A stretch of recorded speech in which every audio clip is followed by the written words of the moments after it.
Hello everyone and welcome back to my opinion. And India have won this game against Australia by 6 wickets and have got off the mark in their World Cup campaign. From a tactical perspective, I thought one thing went right for Australia, and that was the fact that they won the toss and chose to bat first.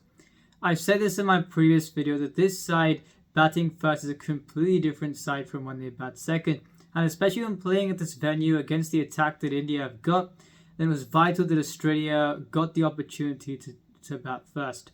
And especially kind of against an Indian side where whether they batted first or batted second, I think they'd have more resources to affect the game, whichever one they have to do.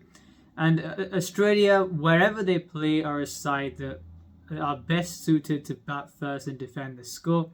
And you've seen off late against South Africa where when they've had to bat second, they've lost the game by quite some margin when they give a lot of runs. So that's why I thought Australia winning the toss straight away gave them an opportunity to do something in this game. David Warner and Mitchell Marsh walked out to open the batting for Australia, and Jasprit Bumrah set the tone from the first over itself, bowling at pace and getting a lot of movement or extracting a lot of movement from the surface. And the first wicket to fall was out of Mitchell Marsh off the bowling of Jasprit Bumrah and a good catch from Virat Kohli had slipped. Now, I'd said this in my previous video, and I'd said this in my previous video as previewing Australia's campaign. In my view, I would have opened with Alex Carey and David Warner and batted Mitchell Marsh at 5 usually and at number 6 maybe in this game. The reason why I'm saying is because I've said this a lot of times now. The key to batting in this format in this part of the world is for your top 4 to set things up for the others to follow. Now, Alex Carey is usually slotted to bat at 7 in the side, and when there's a situation of crisis, like for example in the semi-finals of the 2019 World Cup, Alex Carey batted at 5 to shield the hitters such as Maxwell and Stoinis.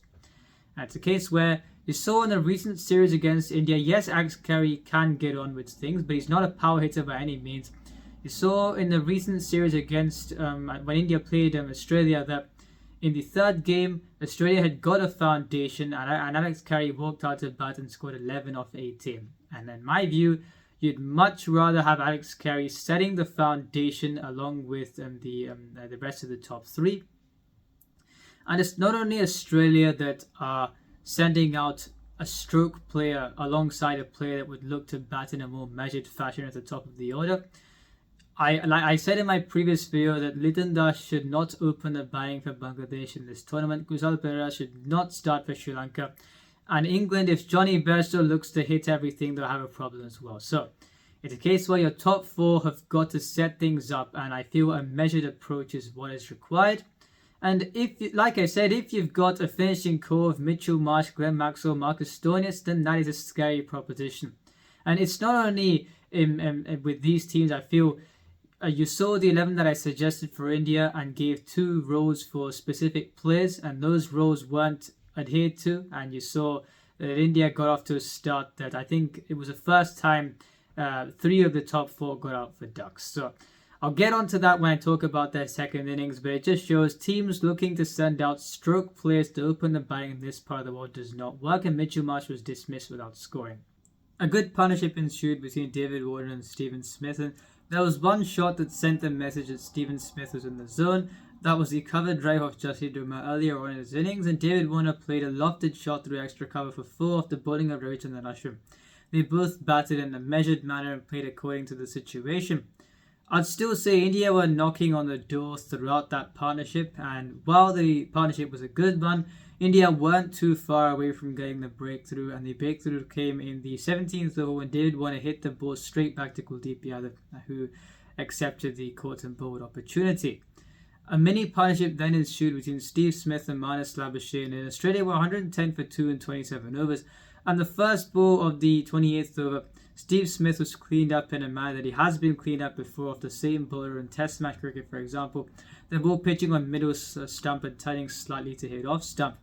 And from this point in time, I thought the foundation that Australia were looking to build was damaged somewhat. And I thought after Steve Smith was dismissed, a lot of the players tried to take on the bowling a bit. You saw Marnus Labuschagne trying to slog sweep Ravindra Jadeja and was caught behind. Alex Carey was dismissed 2 balls later, and Glenn Maxwell going back to a fuller delivery and getting his leg stump taken out the ground off the bowling of Kuldeep Yadav. So very quickly, Australia went from 110 for 2 to being 140 for 7 when Cameron Green was dismissed in the 37th over. And at that point in time, you thought India were firmly in control of this game and looked like winning this game. And it's a case where, and I'll say this again, had Alex Carey been opening the batting, maybe you've had the case where the top four would have been able to could have set the foundation better than things transpired. Glenn Maxwell at number 5, where he could attack the spinners a bit, and then you've got Mitchell Marsh or one of Cameron Green and Marcus Stoinis to get a few runs at the end. That would have been a much better way to go about things than sending Mitchell Marsh to open the batting, him being dismissed, and you've got Alex Carey batting at number 6 after Glenn Maxwell for some reason, and him being dismissed for a duck as well. So I thought Australia could have structured their batting line a bit better, but having said that, even with Australia batting first and giving themselves the best chance to win, India is playing at this venue with 3 world-class spinners and the seamers they've got. I mean, they're too much for most sides, and pretty much you'd think playing at home, especially in these conditions, even if you've got players such as Steve Smith and Labuschagne, after all, it does get a bit difficult to compete, and we saw that with Australia today, especially with the bat. And now on the bowlers, most of the bowlers had good days, especially the bowlers that bowled their full turnover quota. Jasprit Bumrah was very good with the new ball, 2 for 35 in his 10, and the 3 spinners were outstanding. Ashwin went for 20 runs in his first 4 overs, and I think in the next 6 he went for 14 and picked up a wicket. Kuldeep Yadav 2 for 42 in his 10, dismissing David Warner and Glenn Maxwell. And Ravindra Jadeja's performance was the main reason why I thought India could claim their position of strength after the partnership between David Warner and Steve Smith. 3 for 28 in his 10. And I think looking at the players he's dismissed Steve Smith, Marnus Labuschagne and Alex Carey. You think the 3 best players of spin in this Australian lineup. And this was an expected performance from India. They had the conditions in their favor. Pretty much, I think, for the entire tournament, they've got the conditions in their favour. This is the attack they should go with for the majority of their games. And when I say the majority, if they're looking to make a change to this attack, and there's only one change you can make, and that is bring in Mohammad Shami. In India, you've got to go with 5 frontline bowlers. You're looking at other teams trying to strengthen their batting. You look at England recently trying to strengthen their batting so they don't play someone like a Reece Topley and therefore they lose against New Zealand. You've got to have 5 frontline bowlers in India, and if you've got the all-rounder and Hardik Pandya to be that enforcer in the middle overs, I think that is the best bowling attack that you can have in this part of the world as of now compared to the other teams in this competition. And if you are going to play another bowler, what they shouldn't do is look to strengthen their batting. You've got to think, right, number 7, Ravindra Jadeja, and from 8 onwards, you've got the bowlers who can still bat a bit. If you want to play Mohammad Shami, you've got Jasprit Bumrah who can add 10-15 runs at number 8. Mohammad Shami has scored a couple of test 50s. He can add 10 runs at number 9. Kuldeep Yadav can add 10 runs at number 10. That's all you need. If you're looking for number 8 and above to give you some substantial contributions with the bat, then you're already in a tough spot. So if they're looking to add another frontline fast bowler with Hardik Pandya as the 4th seamer, and you want to get in Mohammad Shami, then it's perfectly acceptable to do so. You don't need to look to strengthen your batting. And whether they play this attack or whether they add Mohammad Shami, this Indian attack looks very, very good, and especially in these conditions, they are the best attack comfortably in the competition.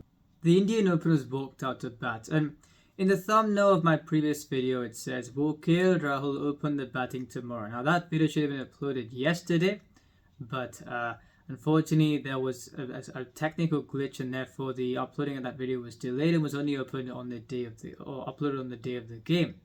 And as you would know by now, I wanted KL Rahul to open the batting in this game instead of Ishan Kishan. And when comparing the 3 players in question in Shubman Gill, KL Rahul and Ishan Kishan, when facing Pat Cummins and Mitchell Starc up front, would you think, with what I said in the previous video and what I've implied even when he's been playing in the IPL, would you think Ishan Kishan would get past the 6th or 7th over facing a Pat Cummins and Mitchell Starc up front in these conditions? Probably not. But you've got a KL Rahul who's opened in Test cricket, who yes has batted very well at 4 and 5 for India, but He has the skills to open the batting, and you've got a case where if you've not got Shubman Gill there, KL Rahul, you're back to fill in the shoes. What do? They send out Ishan Kishan without properly assessing the attributes of the player. The first ball he faces chases the wide one and is dismissed. So I don't understand that move at all. I knew they would do that, and I knew it wouldn't work out. And right, you've missed that one opportunity. You've got the option of sending Shreyas Iyer at 4 or KL Rahul at 4. Now, in terms of playing the paces, KL Rahul you'd think is more proficient at playing the paces, and especially with the way that the three frontline seamers are going in the power play. What do? They send out Shreyas Iyer at 4. He's dismissed early on, and now the guy who you try to push back at 5 is now in the third over of the innings when it's 2 for 3. So it was poor strategy from the team management, and I didn't understand that at all. And is it a case where Ishan Kishan shouldn't open in every game? No, it isn't, because against Afghanistan, I think he should open.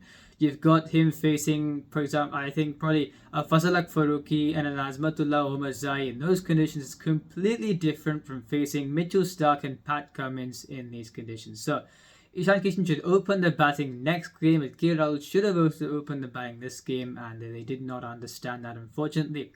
And I had faith in Virat Kohli and KL Rahul, because Virat Kohli, despite the fact I didn't know how he would go against spin, I think against pace you can't doubt his assurance. And KL Rahul, with the form he's been in and with how well he plays both pace and spin, I backed these two to dig India out of the hole that they dug themselves into.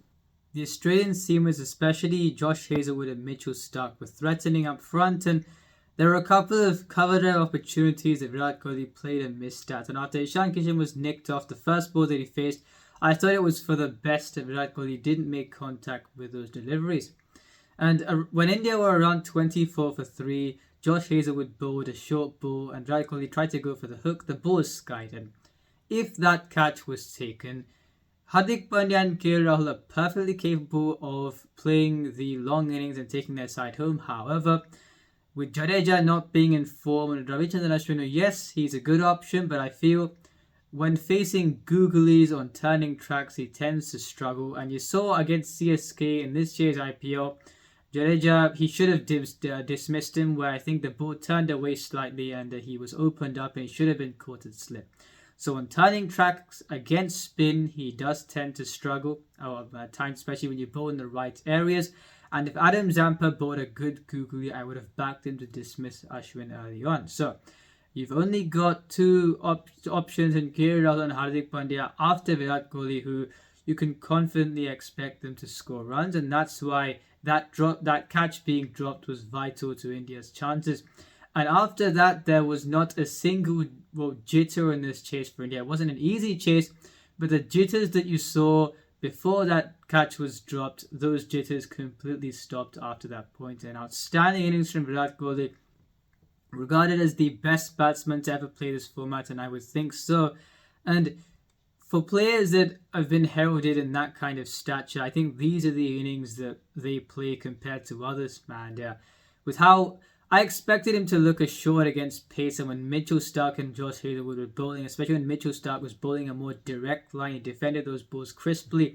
And I think the thing that I was thinking about was that against spin, and Virat Kohli looks to go on the back foot and play through square leg and mid-wicket. You saw him doing that to Glenn Maxwell early on.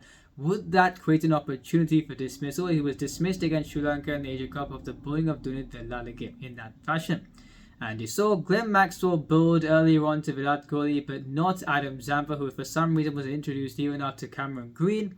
And therefore, that potential dismissal mode could not be explored. And you saw towards the end of his innings, he rocked back and hit Adam Zampa for 4 through covers. So Australia missed a trick there. Virat Kohli did not miss a trick. A fantastic innings. And we know the kind of player he has been, and only those kind of players plays these kind of knocks. And when India needed him to play well, he weathered the storm and played a brilliant knock.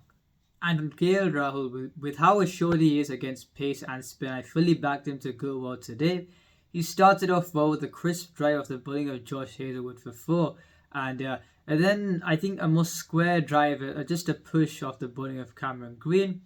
And I think the over where, yes, after the drop catch, India did not experience a single jitter in this chase, but the over where the pressure went back onto Australia was the first over that Adam Zampa bowled, and he was introduced a bit too late in my view. He was introduced even after Cameron Green, and we know how good Rahul's back foot play against spin is, and he played the ball so late and got the ball for 4 to the backward point region. And then last ball, the over, yes, it was a full toss, but he used his wrist to take that ball through the cover region. So 13 runs were taken off the Adam Zampa over, and because of that, I think he didn't bowl a couple of overs after his first over, and by the time he was introduced, both batsmen were well set. So I didn't think it was great captaincy from Pat Cummins to not bowl Adam Zampa earlier, but both KL Rahul and Virat Kohli took full toll of that decision. And on KL Rahul, a while ago, we didn't know whether he'd make the first 11 or not since he was out with injury. There was a competition between him and Shreyas. And it was a case where, and I've always gone by this thinking, a fully fit KL Rahul who utilizes his talent gets into any side in the world. In my view, he should have been competing with Virat Kohli with how talented he is. And I'm very happy that he's been playing very consistently since his return from injury. His lowest score has been 19, and I'm not surprised by it at all. And no matter how tumultuous maybe him being in the side was in the eyes of others, I've always backed him, and I'm very happy he's going well now. And I want 2 players to take this World Cup by storm, one being KL Rahul and the other being Ibrahim Zadran of Afghanistan, like I said in the previous video. I want the cricketing fraternity to know how good of a player he is. So I want those 2 to take this World Cup by storm. And Rahul looked a bit dejected after not getting to his century, and it was a case where he timed that last shot a bit too well. But I think it takes away from how extraordinary that shot was to go for 6 with the way he played it over cover. So, a greetings from him and Virat Kohli, 2 informed players who you backed to do well in the situation and did exactly that. And from an Indian point of view, it's best to criticize a win. And from a management point of view, you had 2 opportunities to send KL Rahul out earlier. Ishan Kishan was dismissed for a golden duck, and Shreyas says 0-3. So you should have sent Rahul out to bat in the opening slot. You didn't, and you saw those 2 wickets fall. And it's a learning going into the next couple of games, where if Gill isn't available, even against Pakistan, you want Ishan Kishan to open against Afghanistan and Rahul to open against Pakistan. So that's what they should do. As for the Australian bowling, Mitchell Starc and Josh Hazlewood were both good. 1 for 31 and 8 and 3 for 38 and 3 respectively. Pat Cummins, apart from a few deliveries, wasn't able to be as threatening as he would have liked to be. None for 33 and 6.2 for him. Glenn Maxwell, I thought, went well on his 8 overs. You saw even against Pakistan, the warm-up game, he turned the ball quite a bit on that surface. But he wasn't the bowler that you were meant to attack with. It should have been Adam Zampa. Cameron Green, I think in his second over in the last 2 deliveries, beat the bat of KL Rahul twice. And he wasn't bowled after that. And if you've dropped Marcus Stoinis just to bat Cameron Green at 7, who isn't a great player of spin, especially on turning tracks, either of them, I don't get what the point of playing him was, even though you would have wanted him to get a bit of bounce on the surface. And Adam Zampa, who wasn't used correctly, went for runs. I thought he should have bowled earlier on in the innings, and when he did go for 13 in the first over, he didn't bowl for a couple of overs after that. And an environment that was conducive for him to attack wasn't created. So Australia did miss out on things tactically, and that's why they've lost this game, combined with the fact that India, on this surface, with the side they've got, were just better placed to win the game. Now, Australia play South Africa and Sri Lanka and Lucknow in their next 2 fixtures. It's a case where, if comparing the spin resources of South Africa and Australia, you've got Adam Zampa versus Tabraiz Shamsi. You think Zampa wins that battle. Keshav Maharaj versus Glenn Maxwell, 2 conservative spinners, but Maharaj maybe does win that battle. So about equal there. And I think in terms of the batsmen, you've got Heinrich Klaasen, the destroyer of spin, Quinton de Kock and Bavuma. Apart from that, you don't know how the others will go. For Australia, you haven't got a destroyer of spin there, but you've got Steve Smith, Manus Labuschagne and Alex Carey. So Australia maybe could look to win that one, but against Sri Lanka, if Deek Shana's back, they may struggle. So I think Australia will have to win at least one of their next two games. I think after that they play in Bangalore, etc. So on better batting tracks, they may fancy their chances to win a lot of games and make it to the semi-finals. But they've got to win at least one of their next two games on a slow service in Lucknow. So let's see how they go. If you enjoyed the video, please like and subscribe. Share it with your friends. Remember, this is my opinion. What's yours?